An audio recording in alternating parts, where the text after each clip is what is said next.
사람들이 다 보면은 나름대로 고민이 있고 아픔이 있고 역경이 있더라고요. 제가 이제 은퇴한 지 벌써 이제 8년, 횟수로 8년 됐는데,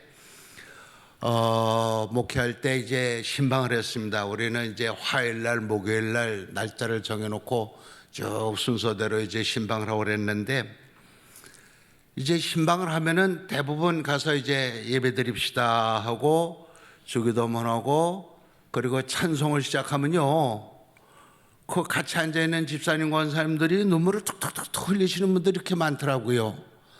그래서 겉으로 볼 때는 모르지만 나름대로 다 아픔이 있고 상처가 있는 분들이구나 하는 것을 참 많이 느꼈습니다.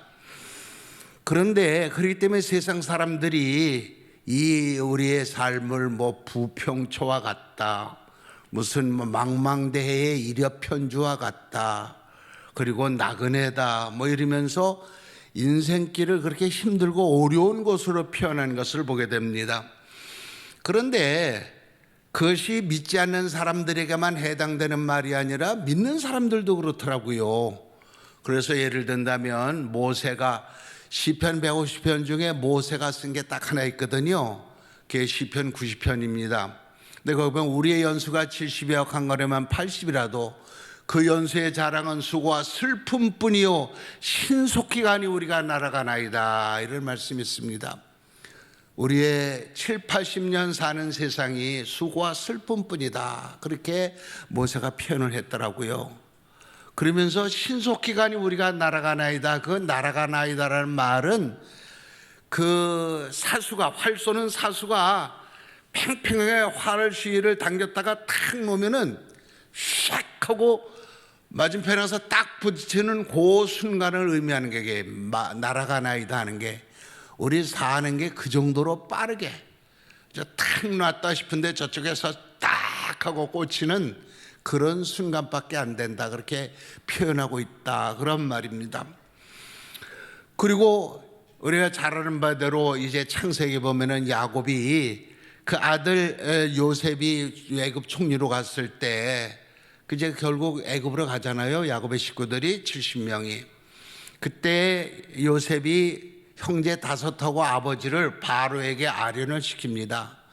그때 바로가 묻기를 내 연세가 몇이뇨라고 물어보니까 내 인생의 나그네 길이 130년이니다. 내 연세가 얼마 못 되니 우리 조상의 세월에 미치지 못하는, 나그네의 세월에 미치지 못하나 내가 험악한 세월을 보냈나이다 라고 고백을 하는 것을 보게 됩니다. 그의 130년 살았다고 하는 삶이 너무너무 돌이켜보니까 험악하더라, 그런 얘기입니다. 그런데 이런 문제들을 놓고 왜 하나님께서는 우리를 이 어려움과 역경 속에서 도와주시지를 않을까, 그 시련을 좀 막아주셨으면 얼마나 좋을까, 이런 생각을 해보게 됩니다. 여기 오늘 읽은 본문에 이 사도 바울이 한 얘기가 나오는데, 고린도후서에 사도 바울이 형제들아, 내가 아시아에서 당한 환난을 너희가 알지 못하기를 원치 아니하노니 내가 힘이 지나도록 심한 고생을 받아 살 소망까지 끊어지고 내 마음에 사형 선고를 받은 줄 알았노라 라고 고백을 합니다. 이 얘기가 무슨 얘기냐면은, 사도 바울은 사실은 예수 믿는 사람들을 무지하게 싫어했던 사람이에요. 알잖아요. 그래서 유대와 예루살렘에 있는 모든 예수 믿는 사람들을 잡아다가 가두고 죽이고 때리고 정말 핍박을 많이 했어요. 그리고 이 유대 안에 있는 사람들만 잡는 것, 예수 믿는 사람 잡는 것거리는 성이 처질 않아 가지고 저 외국에 나가 있는 사람까지 잡으러 다메섹까지 가는 그 정도의 열정도로 기독교를 핍박했던 사람이. 제가 그 다메섹을 가본 일이 있었습니다. 그래서 그 선교 대회를 하다가 이제 그 가본 일이 있었는데, 다마스커스 남쪽 10마일 약 16km 지점에 예수님을, 사도 바울이 예수님을 만났다는 그런 기념교회가 있더라고요.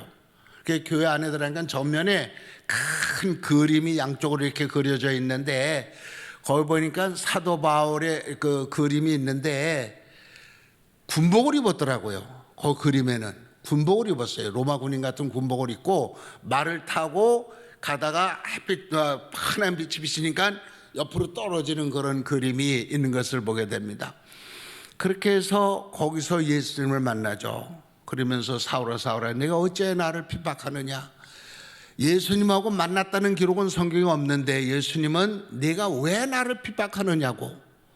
성도들 향한 핍박을 주님은 자신을 향한 핍박이라고 말씀하시는 것을 우리가 볼 수 있었다 그런 말입니다.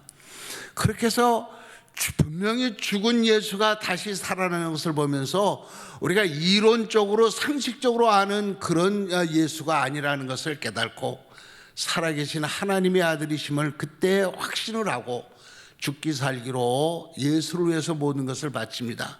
결혼도 하지 않고 집도 절도 없이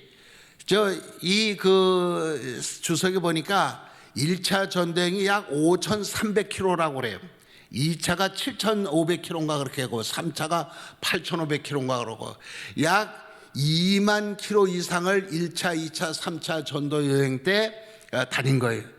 지구로 한 바퀴 뺑 돌면 4만이에요. 그러니까 2만이면은 지구 반바퀴를 돌았다 그런 얘기입니다. 그때 당시에 무슨 자동차가 있었습니까? 뭐가 있었습니까? 그냥 걸어 다닌 거예요. 마침 터키에 지난번에 우리 여기 일산교회 오셨던 조영성 선교사님이 저하고 신학교 동기고 또 우리가 9명의 기도 동지회가 있었어요. 신학교 때 기도 모임이 있었는데 그 멤버였습니다. 조영성 선교사가. 그래서 선교지 나간 후 몇 년 후에 제가 거기를 탐방을 했어요. 어떻게 하고 있나 하고. 그래서 그 지역을 이제 쭉 돌았는데 엄청나게 덥더라고요. 그때 피아트를 이제 렌트해서 탔는데 실내 온도, 실외 온도가 나오잖아요. 그거 누르면. 근데 실외 온도가 43도더라고. 43도. 아스팔트가 녹아서 찐득찐득할 정도로 그렇게 뜨거워요. 그런데 마침 산비탈에서 어떤 사람이 조그만 노새를 타고 막 하얀 거 뒤집어 쓰고 그리고 쫄랑쫄랑 이렇게 나오는 걸 봤어요. 그때 막 갑자기 가슴이 이상해지면서 막 눈물이 핑 돌더라고.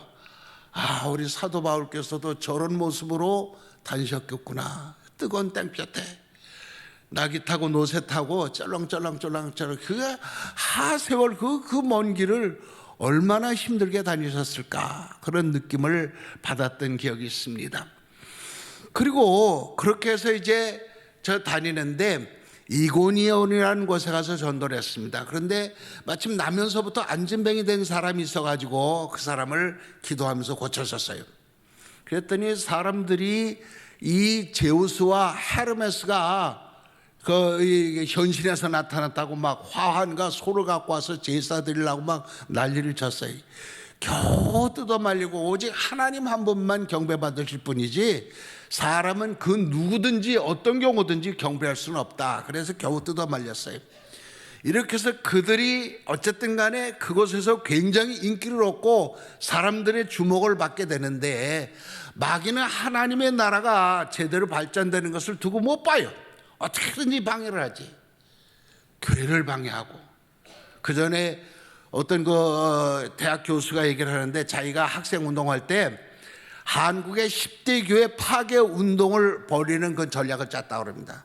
한때 무슨 순복음교회고 소망교회고 무슨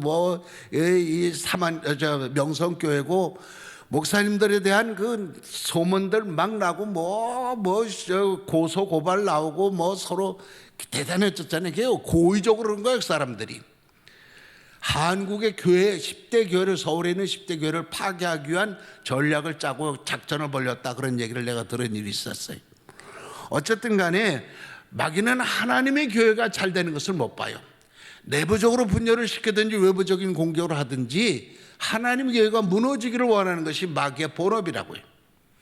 그래가지고 사도 바울과 바나바가 그렇게 능력 있게 복음을 증거하니까 이 안디옥과 이고니온에서 이제 그 사람들을 그 깡패들을 동원해 가지고 와서 다짜고짜로 막 무조건 왜 어쩌다는 얘기도 없이 두들겨 패고 돌 던지고 난리가 나는 거예요.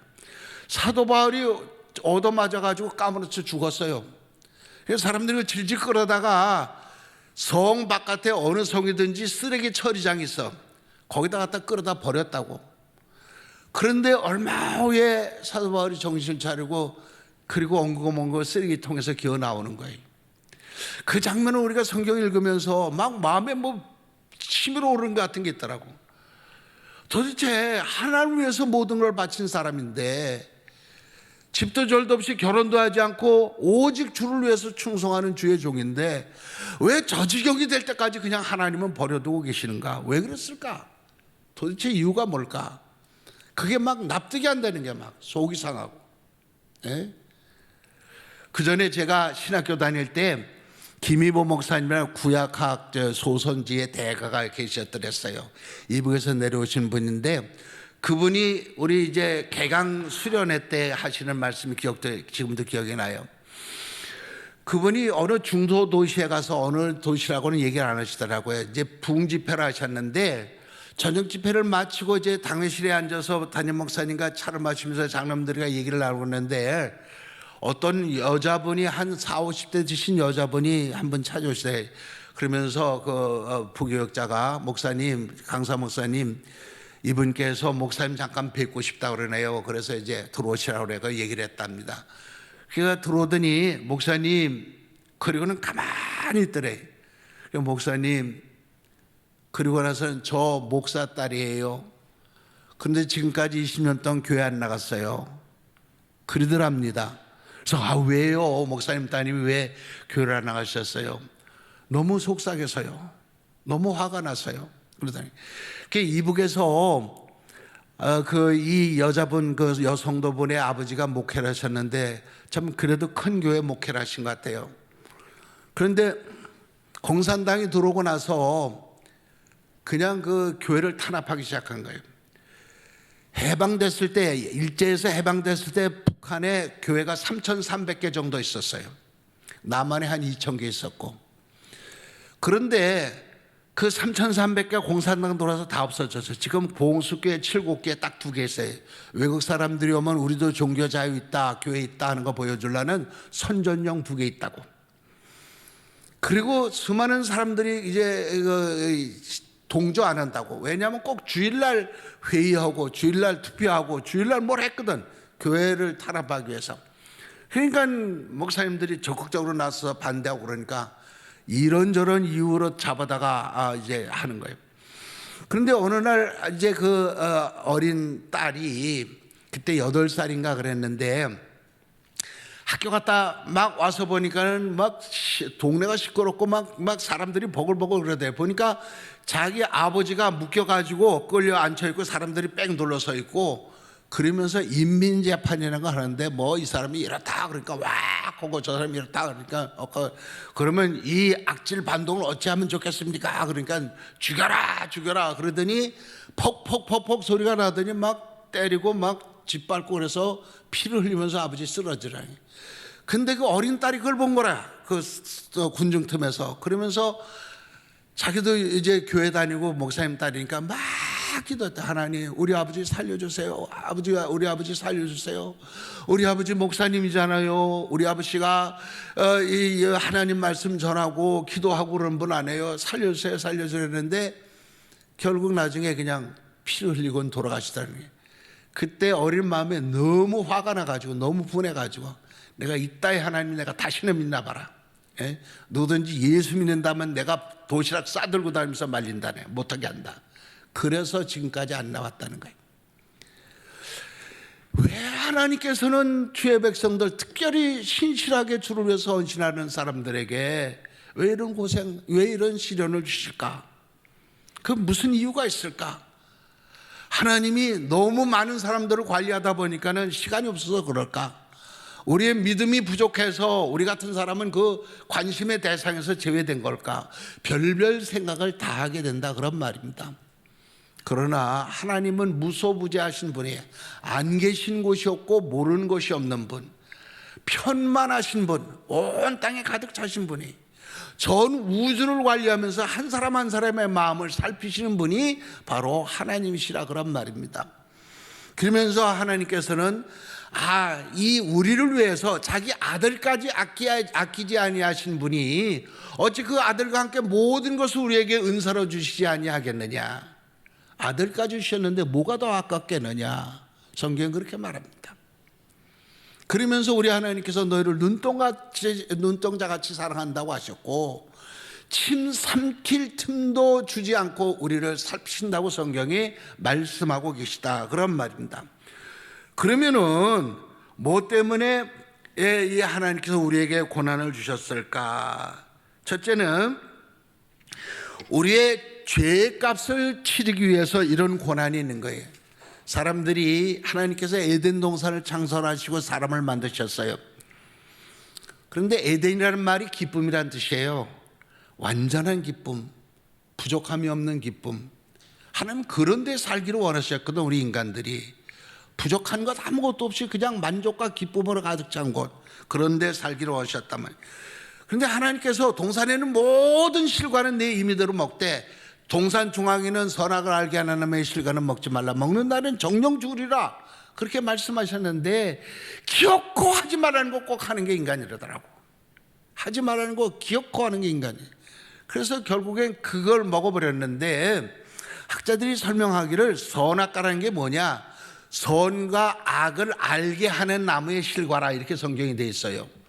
그러니까 어떤 사물과 모든 일을 볼 때 선하다, 악하다, 좋다, 나쁘다, 해야 된다, 말아야 된다, 이걸 먼저 한다, 저거 먼저 한다 하는 모든 것의 가치와 모든 것을 평가하는 것을 인간들이 하겠느냐, 하나님께 맡기겠느냐 하는 것을 선택하는 것이었어요. 인간의 대표가 아담이. 근데 나중에 어떻게 될까 해서 우리가 합니다. 그래가지고 해가지고 결국 다 망쳐놓은 거예요.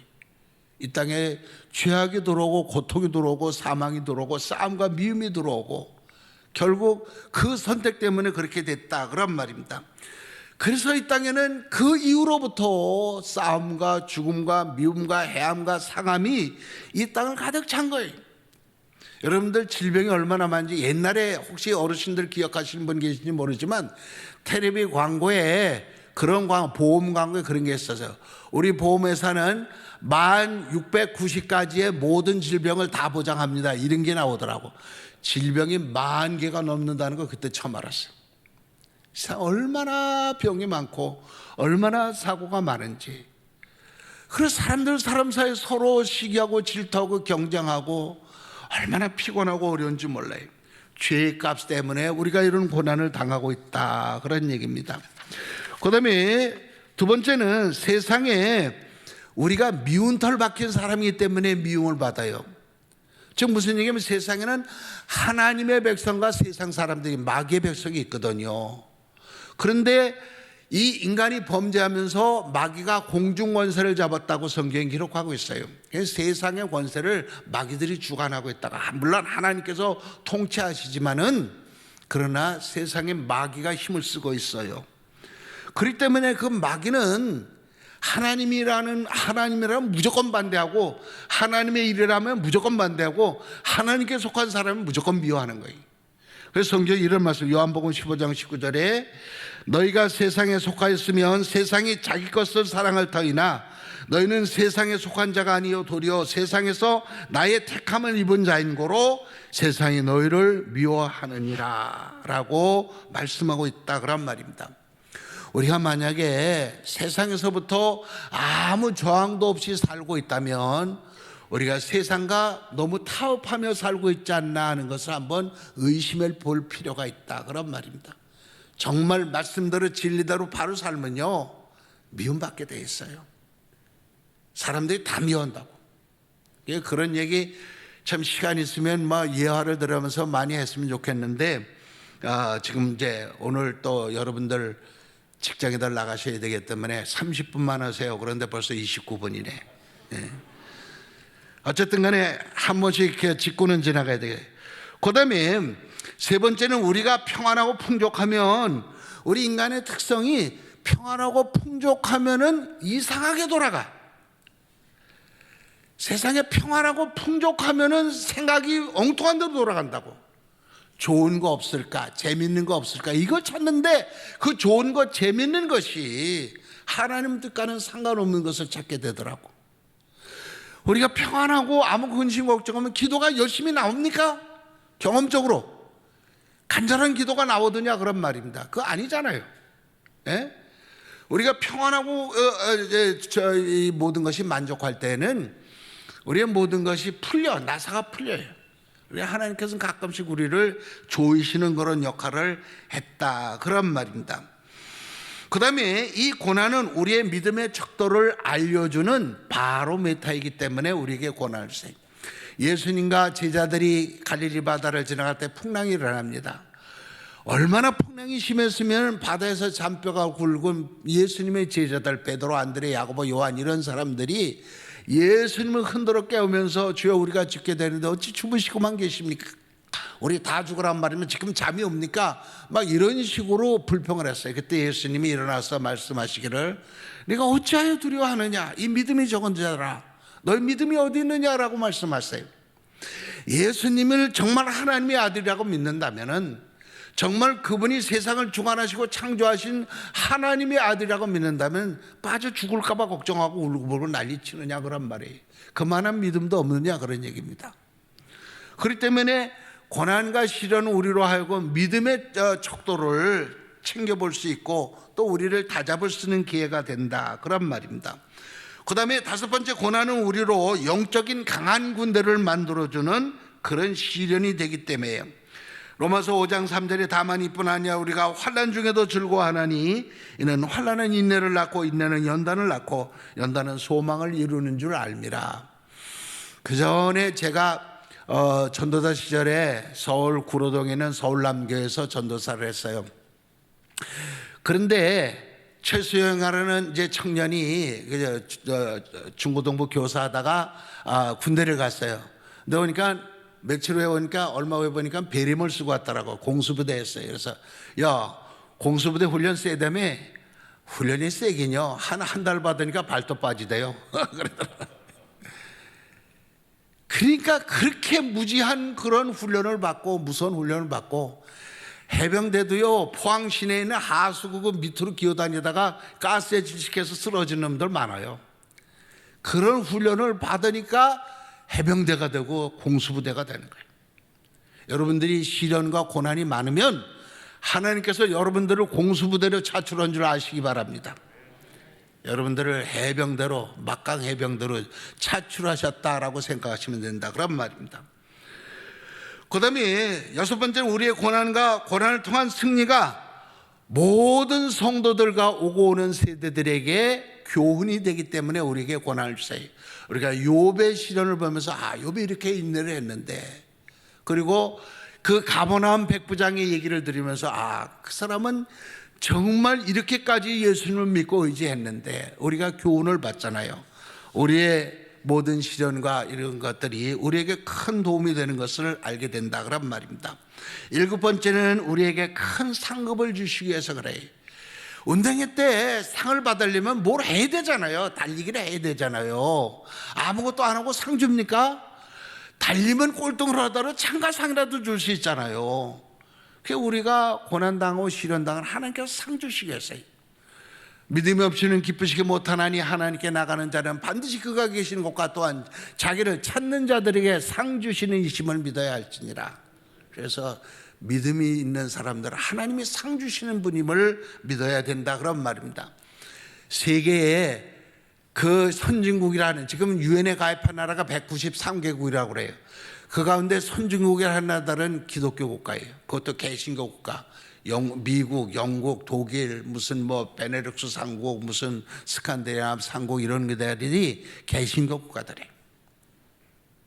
그래서 하나님을 잘 믿으면 영적으로 구원받을 뿐만 아니라 육신적으로도 복받는 줄로 믿으시기를 바랍니다. 진실하게 믿어보세요. 진실하게. 그래서 늘 얘기하지만, 목사님도 저희 가정을 소개했지만 저희 가정 진짜 가난했습니다. 그래서 밀가루도 못 사가지고 밀기우리 그거 한 반부대쯤 사다가 그거 된장 풀고 나물 넣고 그래서 죽처럼 써서 먹고 그런 경우도 있었어요. 그런데 하나님께서 정말로 누가 보든지 부러워할 만한 가정 만들었어요. 그게 다 우리 어머니 아버지 기도 덕분이고 그 믿음 때문이었어요. 어디 가든지 저는 잘해요. 그래서 제가 군부대를 한 1000여 회 이상 다니면서 강연하고 이제 위문하고 그랬는데, 청년들한테 얘기해요. 너희들 위해서 기도해 주는 부모가 있느냐 손 들어봐라. 그러면 한 2-3명 들어요. 너희 자녀들을 위해서 기도해주고 싶은 사람이 있느냐? 그래서 한 절반 이상 손 들어요. 기도가 그렇게 우리에게 큰 힘이 되고 부모의 신앙이 자신에게 얼마나 큰 도움이 되는지를 알게 된다, 그런 말입니다. 오늘 이 세상의 믿음의 사람들이 얼마나 주를 위해서 헌신하고 봉사했는지를 기억하면서 우리가 많은 시련이 있을 때 하나님께서 우리에게 뭔가 뜻이 있어서 우리에게 상을 주시려고, 우리를 좀 더 연단시키려고. 그래서 사도 바울 같은 분도 육체의 가시 사탄의 회가 있었어요. 그걸 학자들은 무슨 안질이다, 위장병이다, 무슨 음란한 생각이다, 여러 가지로 얘기하는데 간질이라고 그래. 간질. 여러분들, 간질. 그래서 갑자기 뻑 들어가자고 막 이러면서 거품 보고 불고. 전도하는 사람이 그런 무슨 전도가 되겠어요? 그러니까 하나님께 3번이나 간 거예요. 이거 좀 제발 좀 고쳐달라고. 근데 하나님 뭐라고 하신 줄 아세요? 그거 좋다. 그게 좋은 거다. 내 은혜가 내게 좋거다. 이는 내가 약한 그때에 곧 강하여짐이라. 이래 말씀하시더라고. 우리들에게 당한 고난이 그냥 단순히 고난이 아니라 우리를 향한 하나님의 어떤 뜻이 있다는 것을 깨달아 알고 고난 속에서도 오히려 담대하게 앞으로 달려나가시는 귀한 성도들 되시기를 축원합니다.